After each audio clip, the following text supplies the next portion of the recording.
Yes, I mean, Steve, for the last 30 years, I've been travelling the Western Front in France. I've even, taken coach parties and lectured over there. I see it as being a pivot, really, between the old world and the new world. It was the First World War that led to the Soviet communist experiment. It saw massive changes, things like the Ottoman Empire disappearing.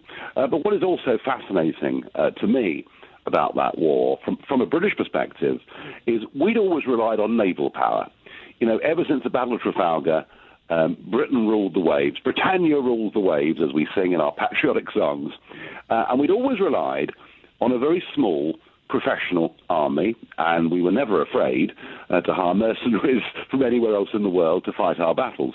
But World War I was the first time that ordinary people volunteered in their millions to go and fight in the British Army, my grandfather from my father's side being one of them. So it's the fact that here we have a war that involves all of the citizens, and I guess that's what makes it fascinating. And it was a hell of a conflict. I mean, we lost, Britain and her empire, we had about 1 million killed in action, but on top of that, nearly 2 million very seriously wounded, and by that I mean blinded, loss of limbs, that kind of thing. So the sheer level of cost was absolutely huge. How did this is? Ibrahim said, but let me ask you, how do you?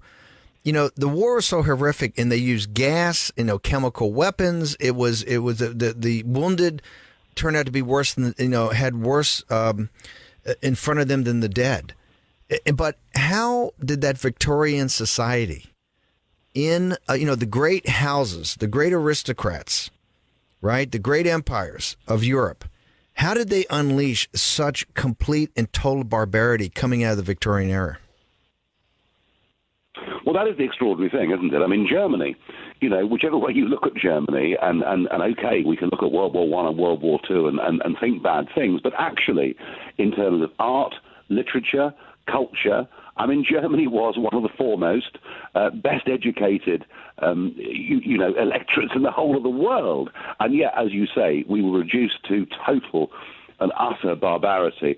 I think in many ways there is often a very fine line between a society that functions well and gets on with its neighbours, and one that disintegrates and falls to pieces.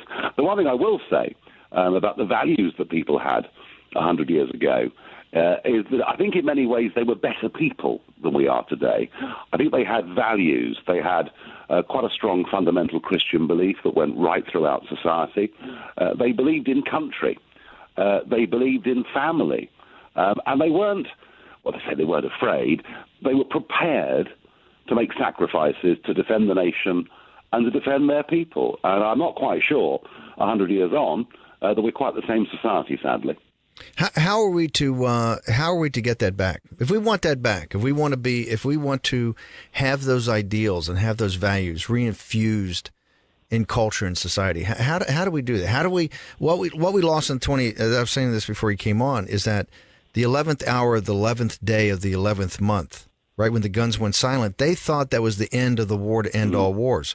What it was the end of the opening act of the most barbaric century in mankind's history. The worst was yet to come. There was another, of the 60 million they lost in World War I, we lost 250 million in the entire century, or wars, conflicts, famine, etc. How do you get those values back, Nigel? Yeah, well, just quickly, Steve, let me say this. That they thought it was the war to end all wars, the 11th day of the 11th hour of the 11th month. But one man realized that it wasn't the war to end all wars, and his name was General Jack Pershing. He was in charge of the American contingent on the Western Front and was a very successful general. And Raheem mentioned earlier, I go all around America and I find people who know everything about the Revolution, 1812, Iwo Jima, Vietnam. They know all about this, and Americans know hardly anything about World War I. Jack Pershing, in his diary on the 11th of November, today, 99 years ago, Jack Pershing wrote in his diary, I fear we're making a terrible mistake. We shouldn't allow an armistice. We should fight the Germans until they surrender unconditionally. He said, I fear we'll all be back here in 20 years. And boy, wasn't he right. So all Americans, when you come to Europe, yeah, I know you visit Big Ben and you go over and visit Omaha Beach and all of that, but there's a whole load of places in the middle of France, places like Belleau Wood, where the U.S. Marine Corps fought the most amazing, historic, successful but costly battle. So I just say to Americans, go and see these places, go and understand what your country did in 1918, because without America, Germany would have won. And I think that's a very important thing to remember. Steve, I think, in answer to your question, that 2016 marks the beginning of something quite remarkable. 2016 is the year that the nation state made a comeback. It was the year that people said, you know what, we're not prepared to live with globalism, with liberalism, with being embarrassed about our culture, our heritage, who we are as a people.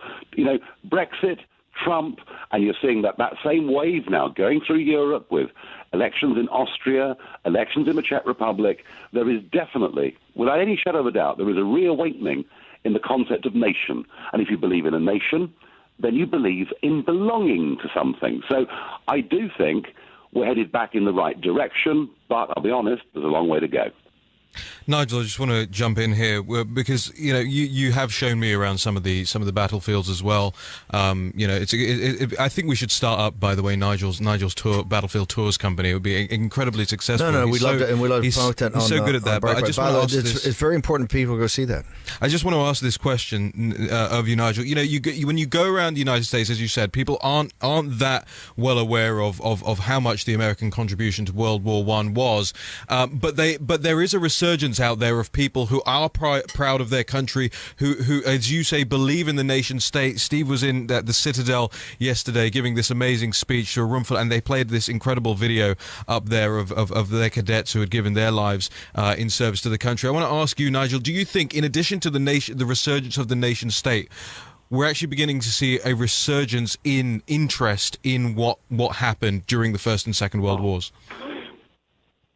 Do you know, when I used to go and visit sites in France and Belgium 30 years ago, and I'd go in a car, 3 or 4 of us would go, and we'd take our maps, and I remember you'd arrive at a major battlefield or a major cemetery, and you'd park up the front, and there might be 2 or 3 other cars there. Now, there are coachloads of people there.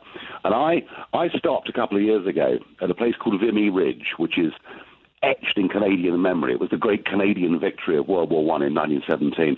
And I was there with you, Raheem, if you remember. I do. And we stopped at Vidme Ridge.